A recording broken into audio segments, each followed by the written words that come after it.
Hello, and welcome to another CAD Swift user guide video. In this video, we will detail the ninth component of infinite openings, sliding door frame. The sliding door frame encases the individual sliding door openings, positioned within each panel of the assembly, similar to the openings subframe detailed in the previous chapter. However, it is slightly more powerful in that it provides the sliding track, internal and external architraves, as well as the critical cavity framing elements, enabling you to truly evaluate how the opening will be incorporated into your design. As per the opening subframe, the sliding door frame elements are polygons that can assume any profile. This provides a great deal of flexibility in design options and the ability to mimic any product.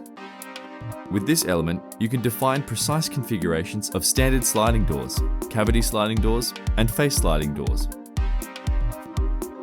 Click on the component icon to go to the sliding door frame page. We have provided 3 separate frame profiles to allow you to independently define the sliding track, the internal architrave, and the external architrave. You can also define precisely where these elements are present within the configuration. The first step is to nominate the segments of frame you wish to apply. Then, set the guide hotspots to profile guides and go to the 2D view.